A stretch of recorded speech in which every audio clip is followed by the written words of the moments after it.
पिछली बार हमने परमेश्वर के वचन में से देखा था कि अगर कुछ महान करना चाहते हैं, अगर आप अपने जीवन के खंडरों को बनाना चाहते हैं, जो आपके फाटक, आत्मिक फाटक जल गए हैं, राख हो गए हैं, और आपकी शहर पनाह जो दीवारें हैं, स्पिरिचुअल दीवारें अगर वो टूट चुकी हैं, तो आप अपने जीवन के हर क्षेत्र को, हर एरिया को अगर रीबिल्ड करना चाहते हैं, पुनर्निर्माण करना चाहते हैं और खंडरों को खत्म करना चाहते हैं, तो आपको कुछ अपने जीवन में सिद्धांत बनाने होंगे।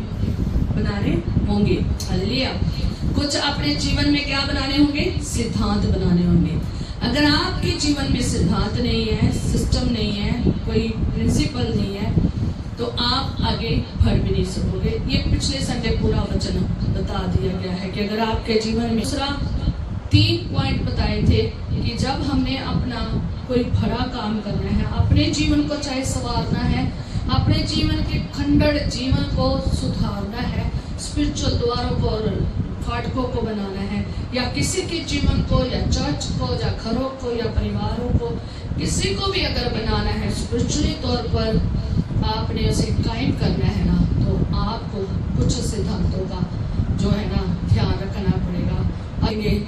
कि अगर हमने अपने जीवन के खंडरों को ठीक करना है ना, तो हमें चौथा जो सिद्धांत है ना, वो प्रार्थना के लिए समर्पित होना बहुत जरूरी है। या फिर हमने किसी के जीवन को खंडर होते देखा है, उसका जीवन बिल्कुल आत्मिक तौर पर तबाह हो चुका है और वो निंदा और मान और बुरी दुर्दशा में पड़ा हुआ है, चाहे वो घर है, चर्च, कलीसिया है, चाहे कोई परिवार है। तो अगर हम उनके जीवन में पुनर्निर्माण करना चाहते हैं, पूरे क्षेत्र को पुनर्निर्माण करना चाहते हैं, तो आपको क्या करना पड़ेगा?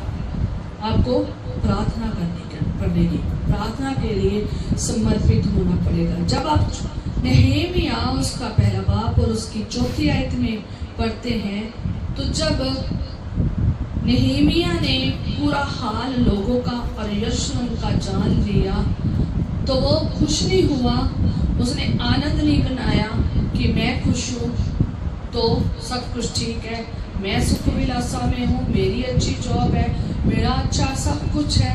उसने उसकी खुशी नहीं मनाई, बल्कि उसने उनके जीवन की कंडीशन को देखकर, लोगों की दुर्दशा और बुरे हालातों को देखकर, और जो यरूशलेम है उसकी बुरी हालत को देखकर,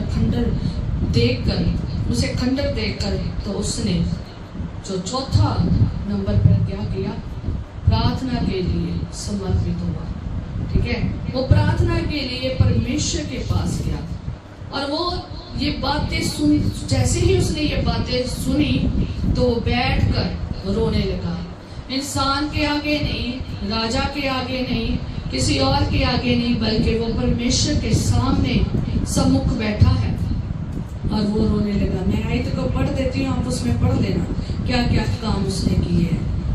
और लिखा है नहमीया उसका पहला बाप उसकी 4थी आयत में, ये बातें सुनते ही मैं बैठकर रोने लगा और कितने दिन तक विलाप करता और स्वर्ग के परमेश्वर के सम्मुख उपवास करता और ये कहकर प्रार्थना करता रहा, है स्वर्ग के परमेश्वर यहोवा, है महान और भय योग्य ईश्वर, तू जो अपने प्रेम रखने वाले और आज्ञा मानने वाले के विषय में अपनी वाचा पालता और उन पर करुणा करता है।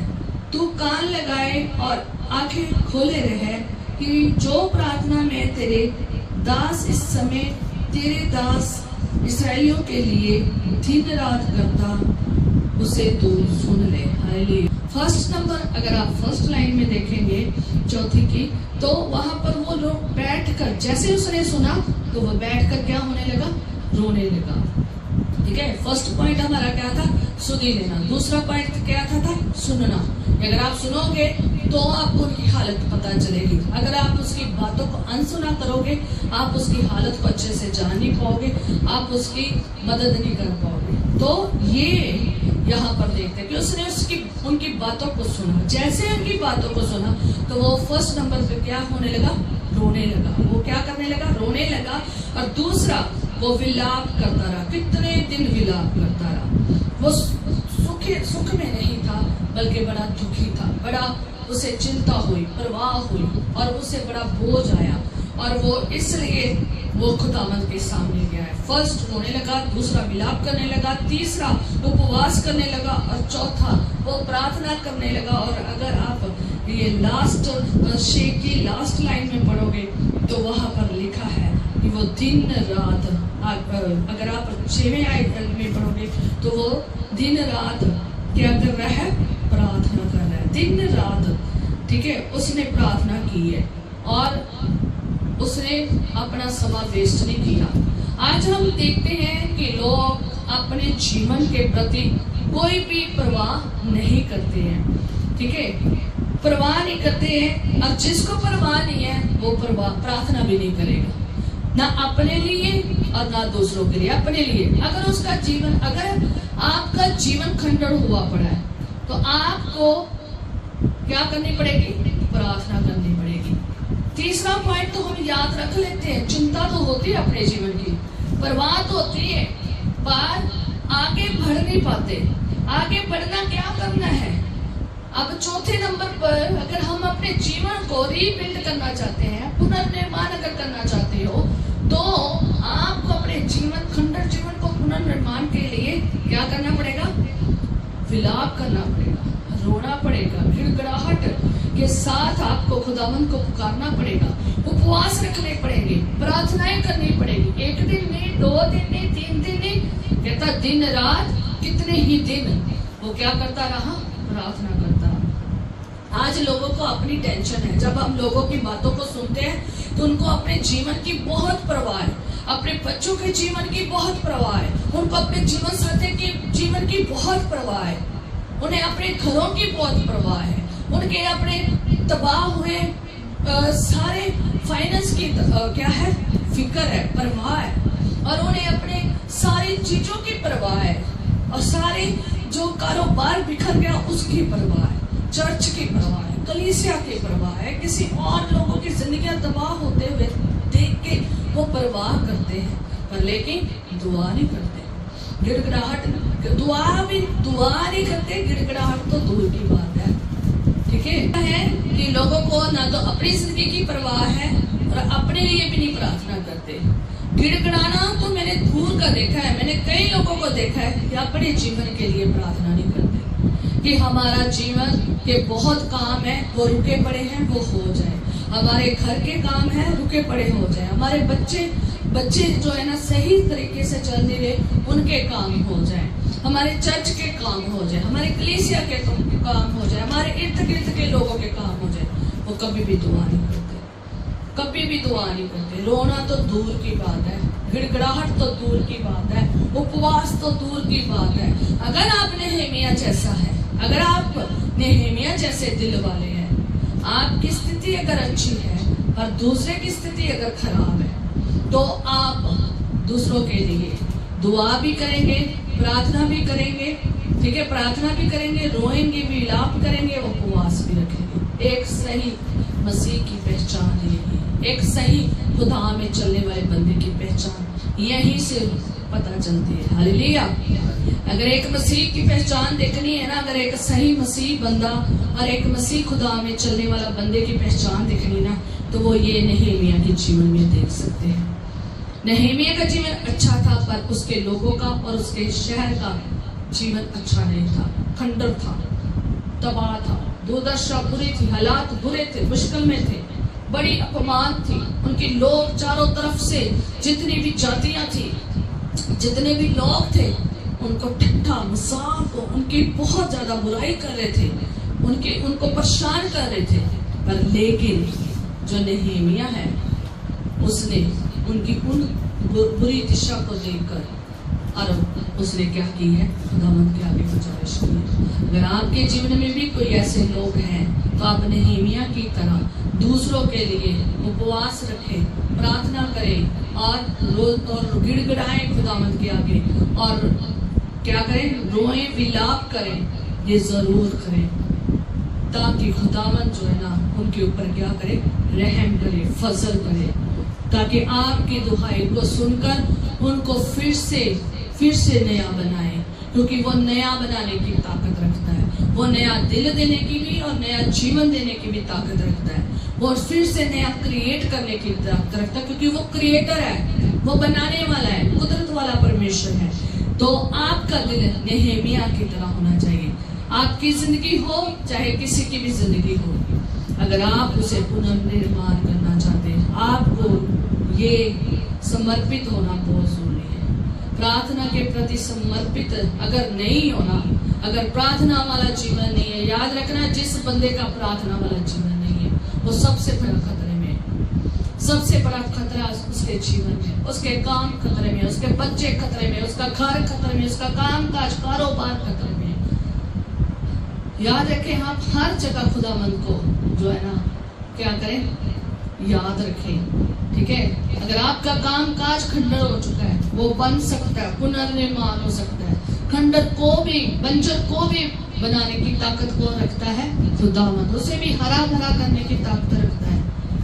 आपका कुछ भी बिगड़ चुका है, बच्चे, घर, परिवार बिगड़ चुके हैं, खंडर हो चुके हैं, दुर्दशा पूरी हो चुकी है, हालात पूरे हो चुके हैं, उसको फिर नया अगर आत्मिक तौर पर फिर से नया बनाना चाहते हैं, जिस्मानी जरूरतें हैं उनको फिर से रिसीव करना चाहते हैं, तो खुदावंद के प्रति वफादार रहें और उसके अधीन आ जाएं, उसके आगे पेश हो जाए, उसके सम्मुख पेश हो जाए।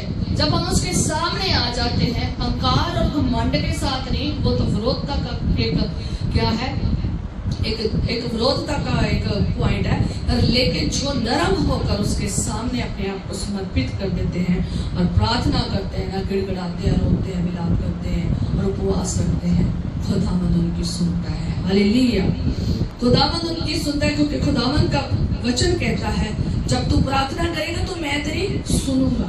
अय्यूब नबी की किताब उसकी 22 उसकी 27 में कहता है तू उससे प्रार्थना करेगा और वह तेरी सुनेगा। आज लोग प्रार्थना नहीं करते इसलिए उन्हें मिलता नहीं है। वो जब यहाँ घर से बाहर जाते हैं तो प्रार्थना नहीं, कलीसिया में कोई प्रार्थना नहीं, चर्च में भी कोई प्रार्थना नहीं करते, अपने बच्चों में बैठकर प्रार्थना नहीं। आज लोगों के जीवन पारिवारिक क्यों तबाह हो रहे हैं? क्योंकि पारिवारिक प्रार्थना ही नहीं है।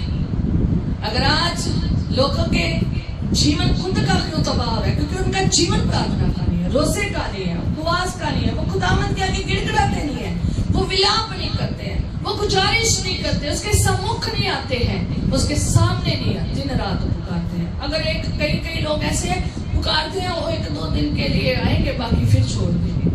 और लेकिन किसने? नेहेमिया ने लगातार प्रार्थना की है, लगातार गुजारिश की है, लगातार वो कितने दिन बात करता रहा जब तक उसे जवाब नहीं मिला।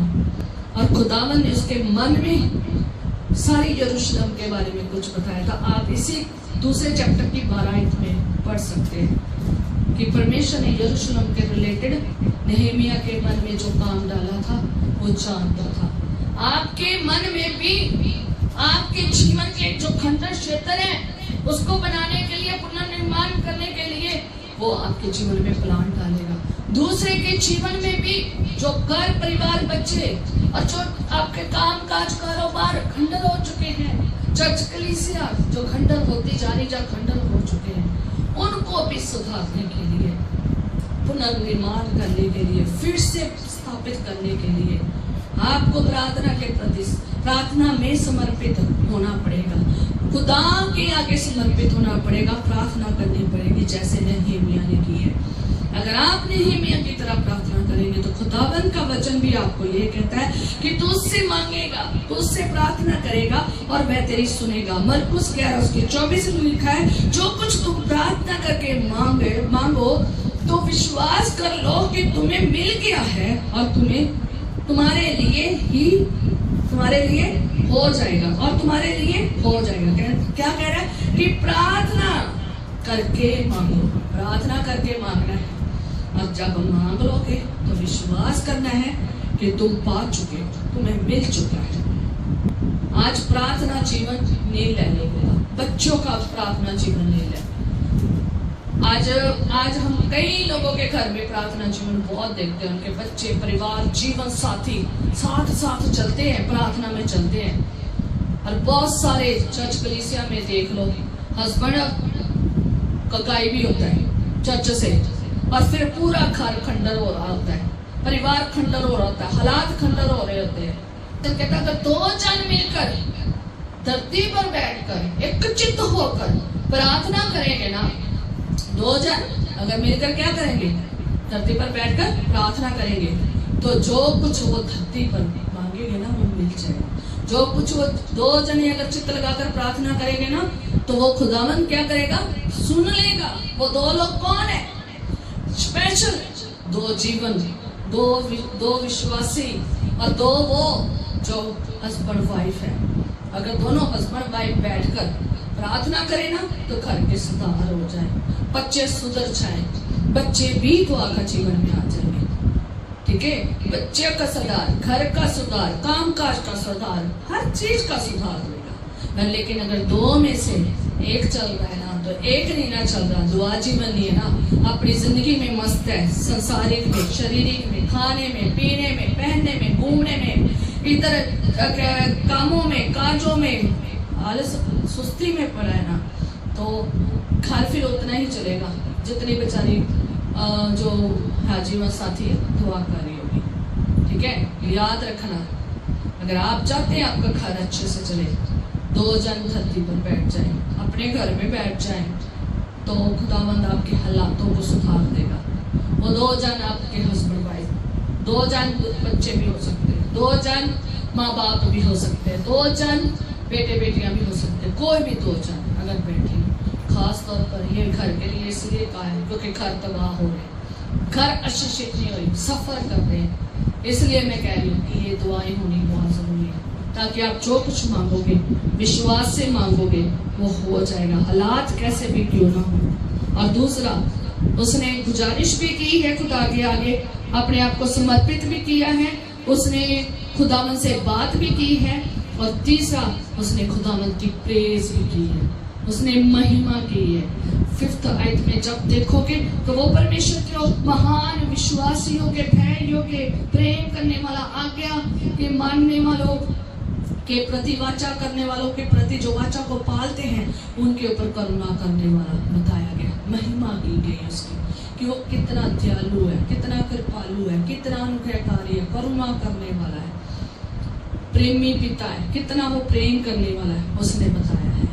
याद रखिए, एक बात कहना चाहती हूँ, प्रार्थना एक कम्युनिकेशन है। किससे करना, गुफ्तगू करना, कम्युनिकेशन करना है। प्रार्थना एक टूल है कम्युनिकेशन का। अगर आप खुदावन से बात करना चाहते हैं, एक ही टूल है जिससे आप, ये फर्स्ट वो टूल है जिससे आप प्रार्थना के द्वारा परमेश्वर से बात करते हैं। अगर प्रार्थना नहीं ना की तो आपकी गुफ्तगू भी नहीं होनी परमेश्वर से, आपकी कम्युनिकेशन भी नहीं होनी। ये एक साधन है, एक टूल है जिससे हम परमेश्वर से गलबात करते हैं, और परमेश्वर को हम अपनी सारी बात बताते हैं, और परमेश्वर उसका फीडबैक देता है कि मैंने काम कर दिया है। हालेलुया। आज फीडबैक इसलिए नहीं मिलता क्योंकि बात नहीं होती, आज वहां पर आपका मैसेज ही नहीं जा रहा। तो आप जरूर याद रखें कि आपने परमेश्वर की महिमा भी करनी है, रिक्वेस्ट भी करनी है। तीसरा, अगर आप वहां पर देखेंगे तो उसने पश्चाताप भी किया है। फर्स्ट उसने प्रार्थना करके, उपवास करके, विलाप करके, गिड़गिड़ाया है, रोया है, मनाया है परमेश्वर को। क्या किया है? मनाया है। दूसरा, महिमा की। तीसरा, उसने क्या किया है? अपना रिक्वेस्ट की है कि कान लगा, आंखें खोल, अपने दास पर दया कर, अपने इस्राएल दास के ऊपर दया कर। इस्राएल पूरा घराना, इस्राएली यहूदियों का पूरा घराना, पूरी कौम, पूरे उसके लिए क्या की है? प्रार्थना की है कि उसकी सुन ले। दिन रात प्रार्थना की है।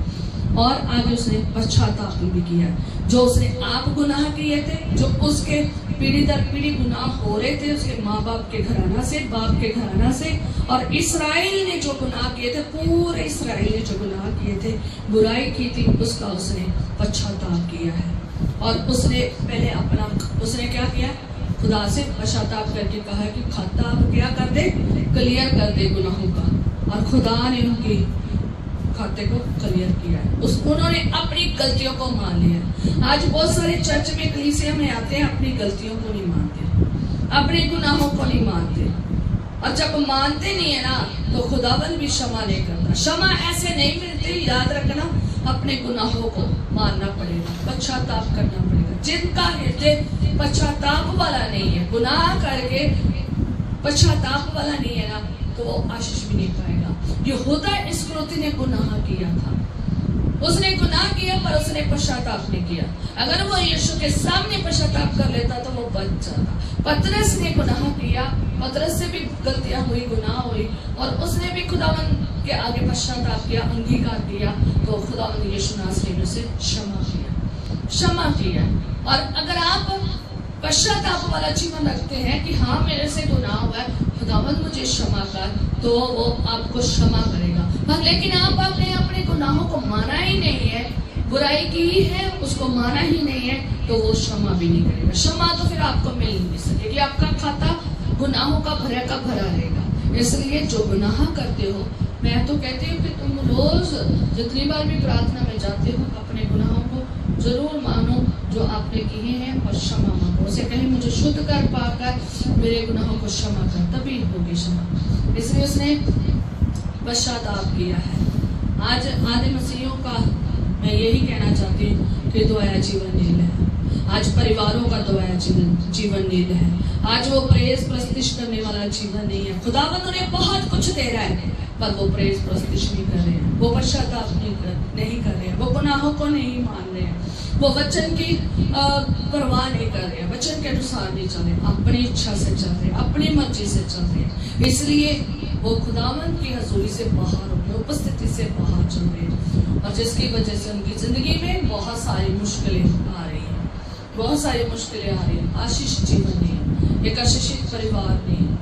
याद रखें, अगर आशीषित परिवार, काम काज, कारोबार, रूहानी जीवन आशीषित चाहते हैं तो आपको उसके सामने आना पड़ेगा। पांचवा सिद्धांत जो है, प्रिंसिपल है, वो ये है कि किसी काम को करने के लिए अधिकार ले। ठीक है, क्या ले? अधिकार ले। आपकी प्रार्थना जो है ना, जब परमेश्वर के आगे रखी जाएगी, जब आपकी प्रार्थना परमेश्वर के आगे रखी जाएगी ना, तो ये आप वहां से क्या लेते हैं? अथॉरिटी लेते हैं। अगर आप दूसरा चैप्टर, उसकी दूसरे चैप्टर की 12 आयत में पढ़ोगे ना, तो आपको वहां पर आंसर मिल जाएगा कि जो नहमीया ने कितने दिन प्रार्थना की थी ना, तो खुदावन ने यरूशलेम के हित के लिए उसके मन में क्या उपजाया है, ये उससे ही मालूम है। और उसने वो ही किया जो उसके मन में परमेश्वर ने डाला था, और उसने करके दिखाया। उसे अथॉरिटी मिली थी, इसलिए उसने यरूशलेम को पुनर्निर्माण किया है, उसकी सारी दीवारों को, उसके सारे फाटकों को बनाया है। क्यों? क्योंकि उसे परमेश्वर की तरफ से अथॉरिटी मिली थी। इसलिए जब उसे अथॉरिटी मिली, तो फिर दूसरे चैप्टर की पहली आयत में जब आप जाओगे, तो वो अपने राजा के सामने गया है। उसका मुंह उदास है क्योंकि वो खुश नहीं है, क्योंकि उसके लोग खुश हैं। उसका नगर सही नहीं है और उसका नगर तबाह हुआ पड़ा है, इसलिए वो खुश नहीं है। पर जब वो खुदावन से होकर प्रार्थना कर जब यहाँ राजा के सामने आता है, तो राजा उसे कहता है कि तू उदास क्यों है, तू बीमार तो है नहीं है? पढ़ सकते हैं आप, तो आप पढ़ते जाएंगे तो देखते जाएंगे। तो राजा उसे कहता है तू बीमार, तू रोगी तो नहीं है, पर तेरा मुंह क्यों उतरा हुआ है? और वो कहता तू क्यों उदास है? तो कहता मैं अत्यंत डर गया। क्यों डर गया? क्योंकि राजे के सामने उदास जाना अच्छी बात नहीं समझी जाती थी, उसे दंड मिलता था, इसलिए वो अत्यंत डर गया। तो राजा ने कहा, उसने राजा की प्रेस की, उसे कहा तू सदा जीवित रहे, और तेरे कहता राजा सदा जीवित रहे। और उसने बात अपने नगर की बताई, उसने एक मौका संभाला और उसने अपनी बात नगर की बताई कि जो मेरा नगर है और उसमें जो मेरे पुरखों की कब्रें हैं ना, वो उजाड़ पड़ी है, उसके फाटक चले हुए हैं, तो मेरा मुंह क्यों ना उतरे? कहता वो राजा को, कहता मेरा मुंह क्यों ना उतरे? तो फिर राजा कहता तू क्या चाहता है? तो वो कहता है वहां पर उसकी रानी भी होती है, यही पर आप पढ़ सकते हैं, रानी भी है। ठीक है, तो राजा रानी दोनों ही होते हैं। तो राजा को कहता है कि राजा जब बात करता है ना, तो वो राजा से बात कर रहा होता है ना, तो फिर वो चौथी आयत में राजा कहता फिर तू क्या मांगता है? तब कहता मैंने स्वर्ग के परमेश्वर से प्रार्थना करके राजा से कहा। किससे प्रार्थना की? राजा, खुदावंद, राजाओं के राजा खुदावंद जो है स्वर्ग में बैठा है। पहले उसने स्वर्ग के परमेश्वर के सम्मुख जाकर बात की है।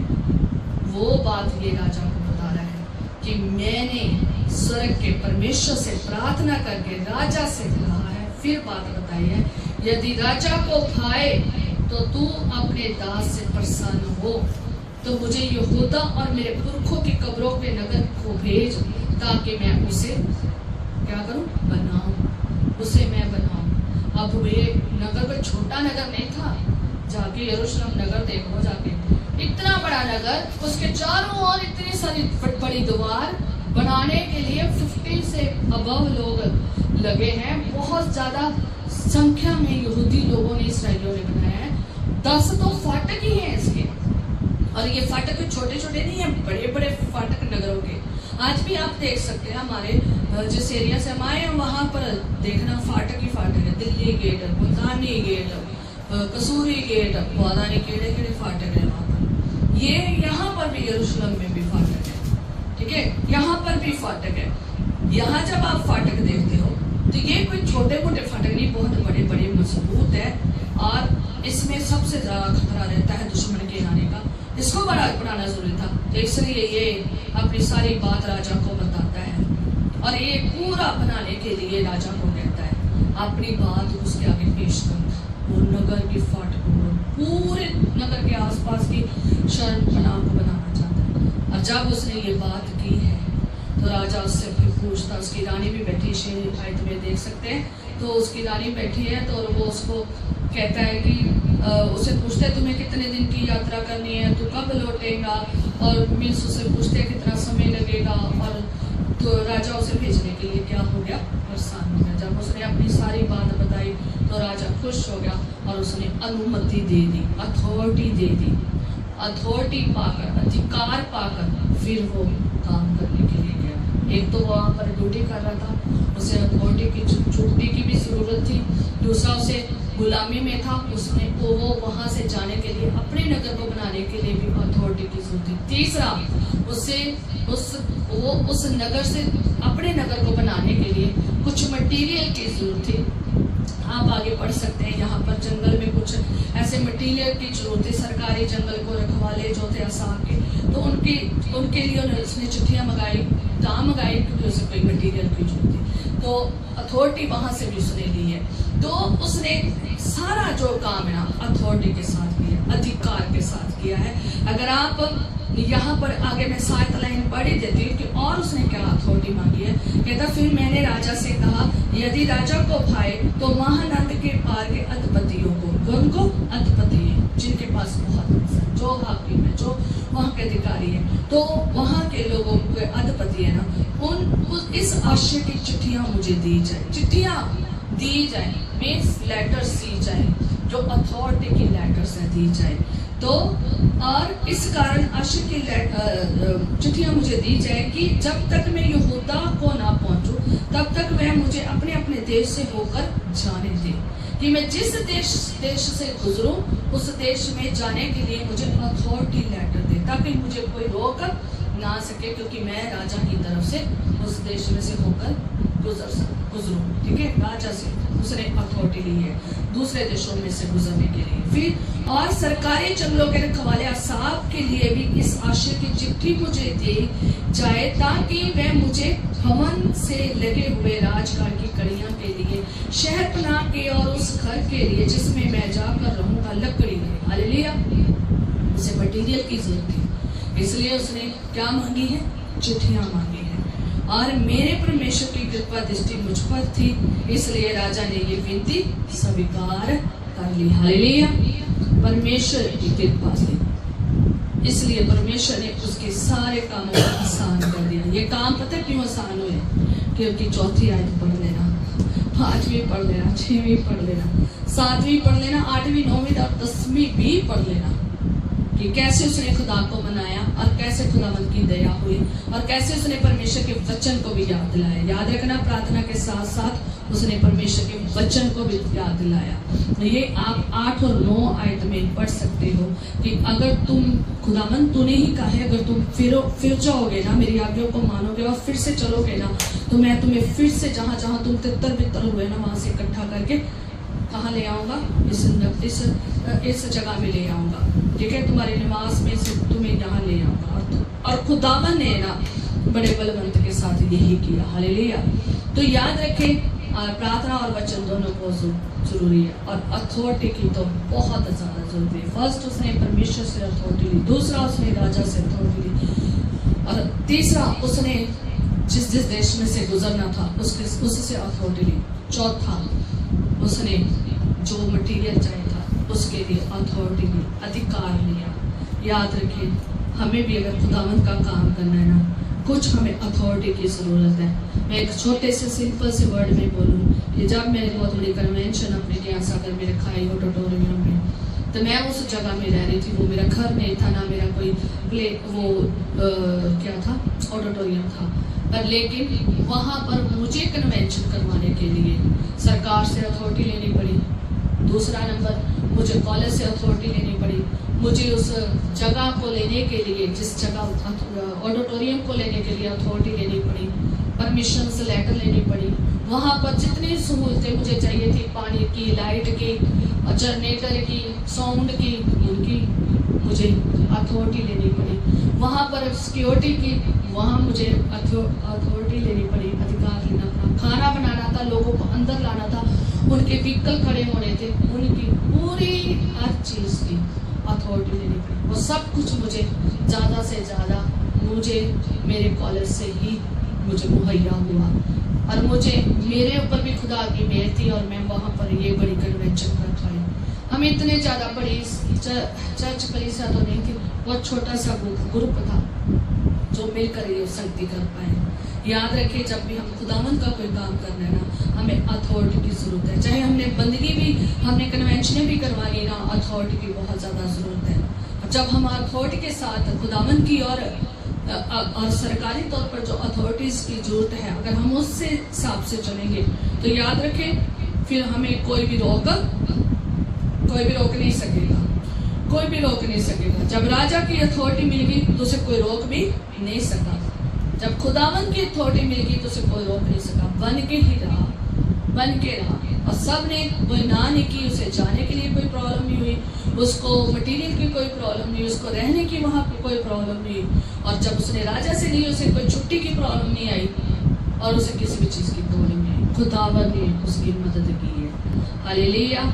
इसलिए हमें ये जरूरत है। 6वां पॉइंट, सिद्धांत जो है ना, 6वां सिद्धांत, सहमति होना बहुत जरूरी है। अगर सहमति नहीं है तो ये काम मुमकिन नहीं है। जिस जगह में, जिस नगर में आपने काम करना है, जिसके जीवन में आपने काम करना है, तो आपको सहमत होना बहुत जरूरी है। जो लोग आपको सुन रहे हैं उनके ऊपर ध्यान बहुत देना जरूरी है। हालेलुया। ठीक है, तो सहमति होना जरूरी है। अगर आपको विजन मिला है किसी के जीवन के लिए, चर्च के लिए, या अपने जीवन के लिए, या अपने घर परिवार के लिए, किसी के लिए भी, अगर आपको कुछ महान करने का, नेहेमिया की तरह कुछ रीबिल्ड, पुनर्निर्माण करने का, किसी के जीवन को या नगर को, चर्च या कलीसिया को पुनर्निर्माण करने का अधिकार मिल गया है ना, तो याद रखें, ये विजन जो आपको खुदा ने दिया है, वो दूसरों को बताना, खास तौर पर, खास हर एक को नहीं। जैसे कि राजा बहुत ज़रूरी था क्योंकि वहाँ से अथॉरिटी लेनी थी, और जो मटेरियल जिससे लेना था उन्हें बताना बहुत ज़रूरी था क्योंकि आपको अथॉरिटी मिली है। आप उतना ही बताएं जितना का आपको उनको बताना चाहिए। पूरा विजन बताने की ज़रूरत नहीं है, क्योंकि पूरा विजन वो समझ नहीं पाएंगे। ठीक है, जितनी ज़रूरत है उस विजन के बारे में आप जरूर बात करें। और जब आप बात करें उन लोगों के साथ जो आपके साथ प्रार्थना में, आपके साथ वचन के अनुसार चल रहे हैं, आपके साथ बनाने में, पुनर्निर्माण में संगतियां चल रही है ना, मंडली चल रही है ना, तो उनको अपना पूरा विजन जरूर बताएं। Hallelujah, hallelujah. पूरा विजन जरूर बताएं। अगर आप पूरा विजन उनको बताएंगे ना, तो फिर क्या होगे? कामयाब होंगे। आप अपनी सहमति उनके साथ करें, ठीक है। आप और याद रखें, जिस चर्च कलीसिया में सहमति नहीं है ना, तो वो जो सहमत पर्सन नहीं ना होता वो साथ नहीं चलता, ठीक है। पास्टर कोई विजन बताता है तो आप उसको साथ मिलना बहुत जरूरी है। जब नेहेमिया को विजन मिला तो उसने महायाजक को जाकर बताया, उसने याजकों को बताया जाकर। पहला उसने राजे को बताया, दूसरा उन्हें कर्मचारियों को बताया जहां से उसे मटेरियल मिलना था, देशों को बताया जहां से उसे परमिशन मिलनी थी जाने की, उतना ही बताया जितनी जरूरत थी। पर लेकिन अगर डीपली पुनर्निर्माण के बारे में बताना है ना, उनको बताएं जो आपके साथ चलने वाले, जो आपके साथ बनाने वाले हैं। जैसे नेहेमिया के साथ चलने वाले महायाजक, याजक और जो वहाँ की मंडली थी, बनाने वाले की मंडली थी, उनको विजन बताया है, पर उनको पूरा नहीं बताया है। जब तक उसने पूरा चक्कर लगा के पता नहीं कर लिया। अगर आप इसी वचन के अगर आप पढ़ोगे ना 11 आयत में पढ़ोगे, दूसरा चैप्टर उसकी 11 में पढ़ोगे, तो जब वो पहुंच गया था ना यरूशलेम, तो उसने 3 दिन वहां रहा है। और 13 आयत में पढ़ोगे ना, 13 आयत में पढ़ोगे, सारा पढ़ोगे, तो वहां पर आप पढ़ सकते हैं कि उसने रात को उठकर कुछ चंद लोगों को, जो बहुत चंद लोग थे, खास लोग थे जिनको बताना जरूरी था, उनके साथ मिलकर पूरे यरूशलेम का क्या लिया है, पूरा राउंड लिया है, पूरा राउंड लिया। हालेलुया। राउंड क्यों लिया है? कि देखा है कि कहाँ खंडर है, कहाँ क्या क्या चीज खंडर है, कौन सा फाटक, कौन सी दीवार खंडर है, कहाँ से बनाना है। उसने 3 दिन ये पूरा क्या किया है, वेरवा लिया है। और सिर्फ चंद लोगों को बताया, पूरी दुनिया को नहीं, उसने पूरे इसराइल को नहीं, इसराइली कौमों को नहीं बताया, उसने इसराइल कौम को नहीं बताया। उसने सिर्फ चंद लोग लिए हैं, रात को गया है, पूरा चक्कर लगाया, 3 दिन उसने देखा है, और फिर उसने निर्माण के लिए बाकी लोगों को बताया है। फिर जाकर फिर क्या बनना शुरू हुआ है, ये सारे फाटक, ये सारी शहर बनने शुरू हुई। और ये लोग सहमत हुए हैं, जितने भी याजक थे, जितने भी लोग थे, ये इसके साथ सहमत हुए।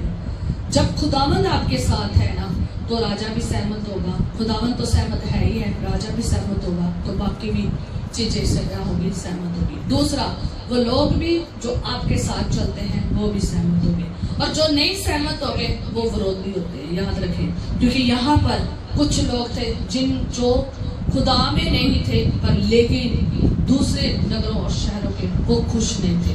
जब चिट्ठियां दी जा रही थी ना, तो 10वीं आयत में आप देख सकते हैं, एक संबलत और एक तोबिया है, 2 कर्मचारी हैं, अम्मोनी के रहने वाले हैं। उन्हें बहुत बुरा लगा है, क्यों दोबारा क्या हो रहा है, यरूशलेम बन रहा है, उन्हें बहुत बुरा लगा है। याद रखें, सब आपकी फेवर में नहीं होंगे, आपकी फेवर में वही लोग होंगे जो खुदावंद की ओर से सहमत किए गए हैं, जो बहुत खास है आपके जीवन में, वो ही सहमत होंगे।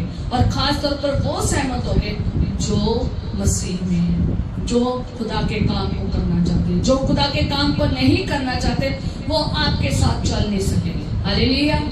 जो आपके साथ सहमत नहीं है वो आपके साथ नहीं चलेंगे, उन्हें बुरा लगेगा, उन्हें अच्छा नहीं लगेगा, वो ठट्ठा करेंगे। 19 तक दूसरा चैप्टर उसकी 19 में हम पढ़ोगे ना, तो ये जो अम्मोनी है ना, ये ठट्ठा करते थे, मजाक उड़ाते थे कि ये कैसे बनाएंगे, ये कैसे सफल होंगे, ये कैसे इतना बड़ा प्रोजेक्ट कैसे कंप्लीट कर लेंगे। पर नहीं, जब खुदावंद की सहमति है तो प्रोजेक्ट क्या होगा, कंप्लीट होगा, जीवन बदलेगा, बनेगा, पूरा का पूरा बनेगा, चर्च बनेगा ही बनेगा, कलीसिया बनेगी ही बनेगी, परिवार बनेगी ही बनेगी, क्योंकि परमेश्वर की सहमति। अगर परमेश्वर की सहमति है तो जिन से हमें बहुत ज्यादा जरूरत है, सहमति के बिना काम नहीं ना हो सकता, उनके भी फेवर आपके प्रति आएगी। तीसरा, जहां जिसके घरों में आपने काम करना है, जिसके जीवन में आपने काम करना है, जिसके परिवार में, चर्च कलीसिया में, चाहे अपना चाहे किसी का काम करना है, वहां भी आपके साथ सहमत करने वाले लोग होंगे। और कुछ लोग, अन्य जाति के और कुछ अन्य लोग, उनको बुरा लग सकता है, वो ठट्ठा मजाक उड़ा सकते हैं, वो तुच्छ कर सकते हैं, वो अपमान कर सकते हैं, वो विरोधता कर सकते हैं, वो बलवा कर सकते हैं, क्योंकि उनको तुम्हारा काम पसंद नहीं है। वो नहीं चाहते कि किसी का जीवन बन जाए। वो नहीं चाहते किसी का परिवार पुनर्निर्माण अच्छा हो जाए, अच्छी स्थिति में आ जाए, बरकत वाला हो जाए। लोग नहीं चाहते चर्च पुनर्निर्माण हो, वो विरोधता करेंगे, जैसे आज भी बहुत सारे विरोधता हुए। तो इसलिए ये चीजें बहुत ज्यादा जो क्या है जरूरी है, सहमति की बहुत ज्यादा जरूरी है। जिसके याद रखें, अगर किसी के जीवन में आपने काम करना है ना, तो उसकी सहमति की क्या है जरूरत है। अगर वो आपके जीवन में को काम करने के लिए सहमत नहीं है ना, तो आप कुछ भी कर नहीं सकते। मान लीजिए कि हमारे चर्च में ही कोई पर्सन आता है, ठीक है, आदमी औरत बच्चा, ठीक है, कोई भी आता है, अगर वो सहमत नहीं है तो आप उसके लिए प्रार्थना, आप उसके लिए कुछ भी नहीं कर सकते, आप उसे वचन भी नहीं सुना सकते, आप उसे कुछ बता भी नहीं सकते, क्योंकि वो सहमत नहीं है। तो जो सहमत नहीं वो आपके साथ चलेगा भी नहीं, तो आप उसके लिए कुछ नहीं कर सकते। तो याद रखें, अगर आप भी, आपके जीवन भी खंडर है, अगर आपकी हालत भी बुरी है, अगर आप भी अच्छी हालत में नहीं है, तो आपको अपनी अच्छी हालत के लिए, अपने परिवार की अच्छी हालत के लिए, अपने काम की अच्छी हालत के लिए आपको खुदावंद के बंदे के साथ भी सहमत होना पड़ेगा, खुदा के दास दासियों के साथ भी सहमत होना पड़ेगा, दुआ प्रार्थना वचन सुनाने वालों के लिए भी सहमत होना पड़ेगा, तभी आपका पुनर्निर्माण होगा, अदरवाइज नहीं होगा। आज चर्च में भी आके लोग उजड़े हुए हैं, क्यों? क्योंकि वो सहमत नहीं है पास्टर के साथ, दुआ करने वालों के साथ नहीं सहमत है, आ तो रहे हैं सहमत नहीं है। याद रखें, नेहेमिया की तरह अगर खुदावन ने आपके जीवन में लोग भेजे हैं ना, तो उनके साथ सहमति के साथ चले, सहमति से चर्च में आप सेवकाई करें जैसे बाकियों ने की है, ठीक है। दूसरा नंबर, सहमति के साथ अगर आपका घर बनना चाहिए, पुनर्निर्माण होना चाहिए, आत्मिक तौर पर बढ़ना चाहिए, आशीषें चाहिए, तो आपको पास्टर जो सेवकाई कर रहा है ना, उसके साथ सहमत होना बहुत जरूरी है। अगर चर्च में कलीसिया सहमत नहीं है तो कलीसिया अच्छे से चल नहीं पाएगी, ठीक है। और कुछ ही लोग अगर सहमत है तो वो पास्टर के साथ रहेंगे, बाकी फूल हो जाएंगे, उड़ जाएंगे, उन्होंने 2 मिनट में उड़ जाना है।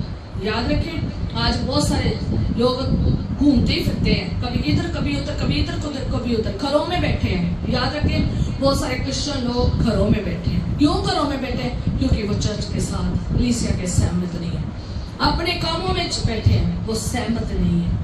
आज घर परिवार उजड़ रहे हैं, खराब हो रहे हैं, पर लेकिन वो परमेश्वर के दास दासियों के साथ सहमत नहीं है, जो उनके लिए पुनर्निर्माण करना चाहते, जो उनके लिए दुआएं प्रार्थना वचन सुनाना चाहते, सहमत नहीं है। अगर आप सहमत नहीं होंगे तो उजड़े ही रहोगे, कभी बसोगे नहीं, बंजर हो जाओगे, कभी कोई आपके जीवन को बसा नहीं सकेगा। आपके बंजर जीवन को बनाने के लिए आपको खुदावंद के दास दासियां जो पुनर्निर्माण के लिए नेहेमिया की तरह तैनात किए गए हैं, उनके साथ सहमत होना पड़ेगा। तब आपकी जिंदगी सुधर पाएगी, तब आप पुनर्निर्माण नया जीवन पा पाएंगे, अदरवाइज नहीं, नया न्यू हो पाएगा। आपके आध्यात्मिक फाटक दीवारें जो आपकी सुरक्षा और रक्षा के लिए, सिक्योरिटी और के लिए तभी बन पाएंगे, अदरवाइज नहीं। चाहे आपका घर परिवार चर्च कलीसिया, इन सबको मिलकर नेहेमिया जैसे लोगों के साथ क्या करना पड़ेगा? सहमति होना पड़ेगा।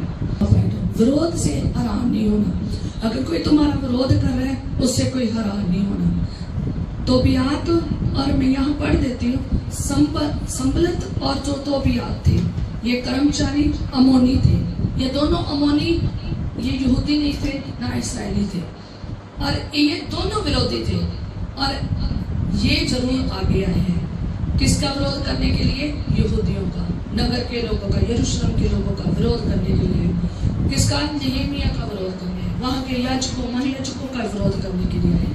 पर लेकिन याद रखें, 7वां पॉइंट, विरोध से हैरान नहीं होना। जब आप खुदावंद की सेवा करेंगे, आपके जीवन में विरोधी आएंगे, आपको घबराने की जरूरत नहीं। जब आप परमेश्वर के घर के लिए या अपने जीवन के लिए या किसी के जीवन के लिए, जब परिवार के लिए, कलीसिया के लिए काम करने जाएंगे, तो बहुत सारे आसपास के लोग विरोध करने आ सकते हैं। आपको घबराने की जरूरत नहीं है। पहले से ही प्रिपेयर आपको होना चाहिए। पहले से अगर प्रिपेयर है ना, तो आप विरोधियों को अच्छे से पहचान पाएंगे, अच्छे से पहचान पाएंगे। मैं याद हमेशा रखती हूँ कि मैं सेवा कर रही हूँ ना, हो सकता है मेरे आसपास के जो अपने हैं ना वो भी मेरा विरोध कर सकते हैं, जो मेरे आसपास के लोग हैं वो भी मेरा विरोध कर सकते हैं, पर मैं इन विरोधों से क्या नहीं होना, खौफज़दा नहीं होना, ना ही मैंने हैरान होना है हाय क्या हो गया डर खौफ में नहीं, क्योंकि ये जीवन जो है ना इसमें कोई खुश नहीं हो सकता।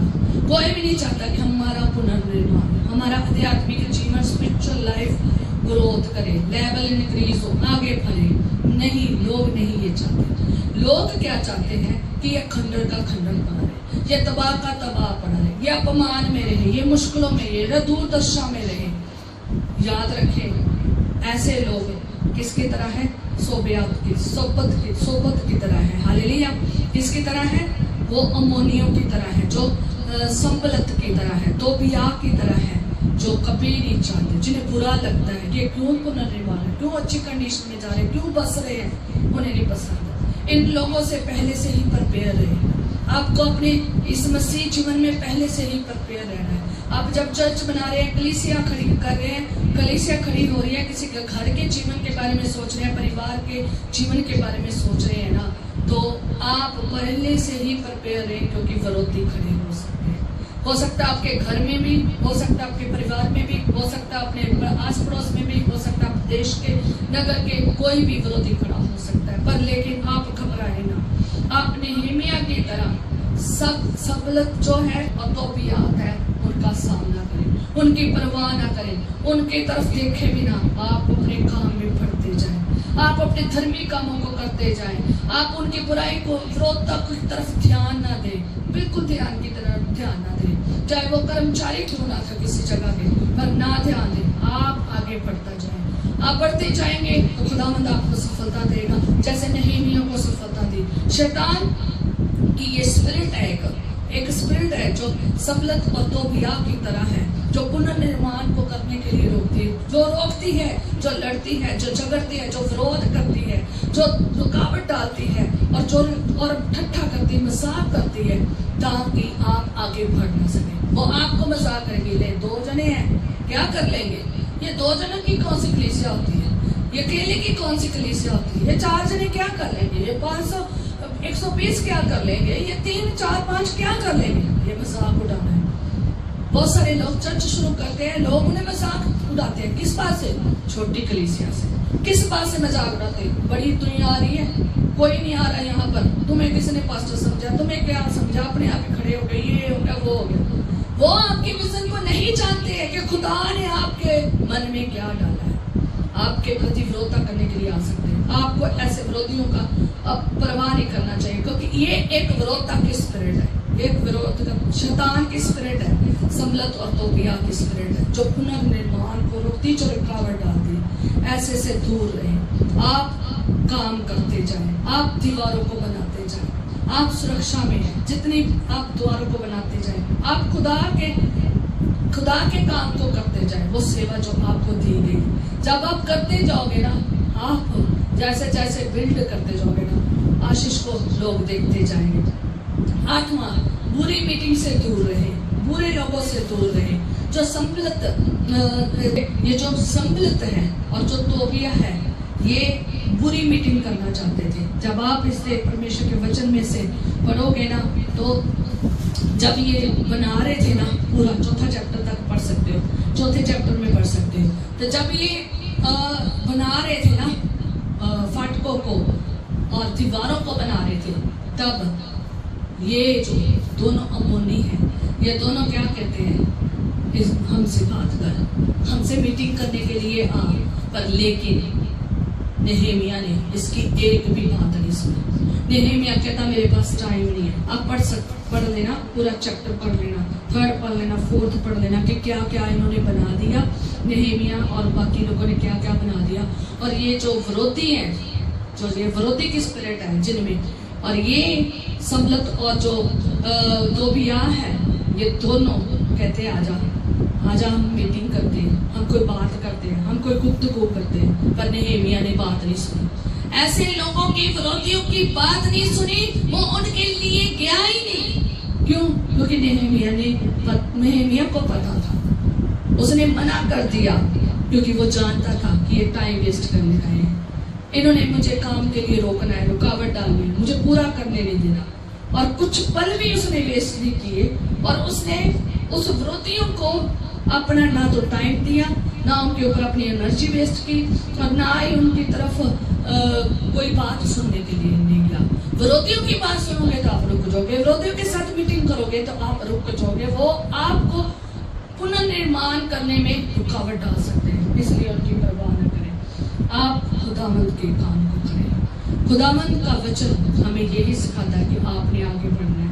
लूका 10:14 में जब पढ़ते हो ना, तो परमेश्वर ने जब अपने लोगों को सुसमाचार के लिए भेजा तो उसने उन्हें एक बात कही थी कि जब तुमने जाना है, ना बटुआ लेना है, ना झोली लेनी, ना जूते लेनी, ना मार्ग में किसी से को नमस्कार भी नहीं करना, क्योंकि ये सब तुम्हें डिस्ट्रैक्ट कर सकते हैं, ये तुम्हें मार्ग से भड़का सकते हैं। ये झोली, ये बटुआ, ये जूते, ये जो लोग रास्ते में जो खुदावंद की ओर से नहीं है पर आपको भटकाने के लिए, ये आपको भटका सकते हैं। आप इनके साथ नहीं बात करनी, आपने आगे बढ़ना है।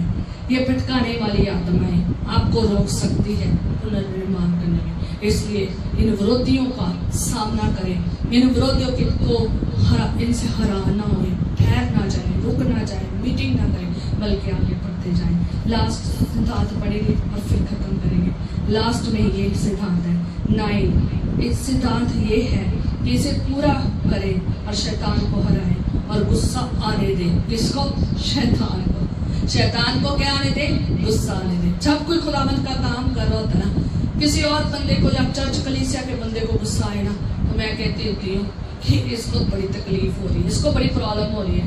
क्यों? क्योंकि इसे अच्छा नहीं लग रहा। शायद शैतान इसके जीवन में काम कर रहा है कि ये उसको बढ़ने नहीं दे रहा, ये वो अच्छे काम को करने नहीं दे रहा, धार्मिकता के और पवित्रता के काम को करने नहीं दे रहा। याद रखें, शैतान को गुस्सा आएगा जब आप नेहेमिया की तरह पुनर्निर्माण करेंगे, लोगों की सुरक्षा के लिए, लोगों की रक्षा के लिए, लोगों की सिक्योरिटी के लिए, लोगों की प्रोटेक्शन के लिए, उनके जीवन के पुनर्निर्माण के लिए, उनके लिए एक अच्छा घर वाला नगर बनाने के लिए, एक स्पिरिचुअल आध्यात्मिक जीवन को क्रिएट करने के लिए अगर आप कुछ करेंगे ना, तो जो शैतान है ना, वो क्या होगा? गुस्सा आएगा से। क्या होगा से? गुस्सा होएगा, गुस्सा आएगा, वो हारेगा। जैसे जैसे आप पुनर्निर्माण करते जाएंगे, क्षेत्रों को बिल्ड करते जाएंगे, खंडरों को बनाते जाएंगे, शैतान को क्या आएगा? गुस्सा आएगा। आप सदा याद रखना है कि आपने पूरा काम करना है, अधूरा नहीं छोड़ना। बहुत सारे मसीह जीवन अधूरे रह गए, बहुत सारे घर अभी अधूरे हैं, बहुत सारे चर्च कलीसिया अभी अधूरी है। क्यों अधूरी है? क्योंकि वो पुनर्निर्माण नहीं कर पाए। शैतान की विरोधता के कारण वो रुक गए हैं और वो काम पूरे नहीं कर पा रहे हैं, सेवकाई पूरी नहीं कर पा रहे। याद रखें, पूरा करें सेवकाई, घर हो, परिवार हो, आत्मिक रीति में पूर्णता से चले, पवित्रता से चले, काम को करते जाए, रुके ना, खुदा के काम को, सेवा को करते जाए, रुके ना, जब तक पुनर्निर्माण पूरी तरह बिल्ड ना हो जाए, तब तक करें। जब आप ऐसे करेंगे, शैतान हार जाएगा, आपके काम को पुनर्निर्माण देकर हार जाएगा। जब इन्होंने पूरा क्या बना दिया है, पूरे शहर बना दिए, फाटक बना दिया, रीबिल्ड कर दिया, लोग सुरक्षित हो गए, लोग खुश हो गए, आनंद, बहुत कुछ हुआ है। जब उन्होंने ये कर दिया है ना, तो शैतान हार गया, फेल हो गया।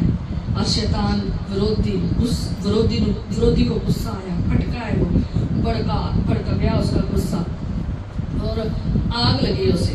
ठीक है, तो वो खुश नहीं है, पर लेकिन खुदा और खुदा के लोग और उसके लोग, उसके दास-दासियां खुश हैं। क्यों? क्योंकि उन्होंने पूरा किया। आपको पता है 52 डेज में ये काम पूरा हुआ है और शैतान और उसके दुश्मन क्या हो गए? हार गए, असफल हो गए, सफल नहीं हुए हैं, निराश हो गए हैं। और विक्ट्री किन्होंने पाई है? खुदा के लोगों में। अगर आप अपने जीवन के सारे क्षेत्रों में विक्ट्री पाना चाहते हैं, हालेलुया, हालेलुया, हालेलुया। अगर आप अपने जीवन के सारे क्षेत्रों में विक्ट्री पाना चाहते हैं, ठीक है, अगर आप पूरा पुनर्निर्माण करना चाहते हैं, सारे खंडर को, जले हुए को पूरा नया नकोर करना चाहते हैं और अपने जीवन को और दूसरे के जीवन, चाहे अपना जीवन हो चाहे दूसरों का जीवन, उस खंडर को बनाना, पुनर्निर्माण करना चाहते हैं और उसे सुरक्षित करना चाहते हैं, रीबिल्ड करना चाहते हैं और रक्षा में रखना चाहते हैं, तो आपको इस सिद्धांतों का जरूर ध्यान रखना है। हालेलुया।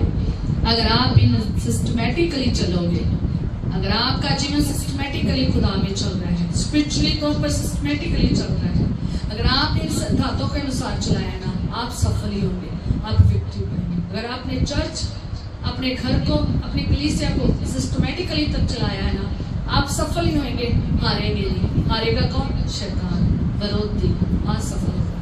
कहता तेरे शत्रु का निशाना कभी ना होगा सफल, कभी सफल नहीं होगा, कभी सफल नहीं होगा, क्योंकि हमारी विक्ट्री खुदा ने ऑलरेडी पहले दिन ही तैनात कर दी है, हमें ऑलरेडी विक्ट्री में रखा है। अगर आप चाहते हैं विक्ट्री में जीना, तो आपको सिस्टमैटिकली चलना पड़ेगा। सिस्टम लेस नहीं है, आगे चर्च में आ गए, नहीं आए नहीं आ गए, पास्टर ने कुछ कह दिया, चल भी मुंह बना लिया, ये पास्टर को कोई लेना देना नहीं, उसने तो आना ही आना चर्च में।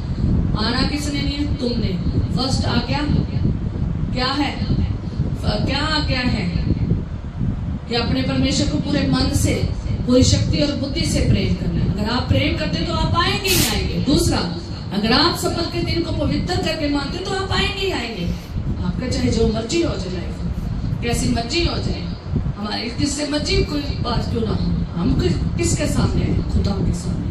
अगर आप इतने इतने दूर खुदावन से दूर रहते हो ना, तो आप शैतान को खुश कर रहे हो। खुदावन के लोगों को सेपरेट देखकर शैतान खुश होता है। तो याद रखना, आप शैतान के काम को कर रहे हो। शैतान सफल ना हो, खुश ना हो, आपको क्या करना चाहिए?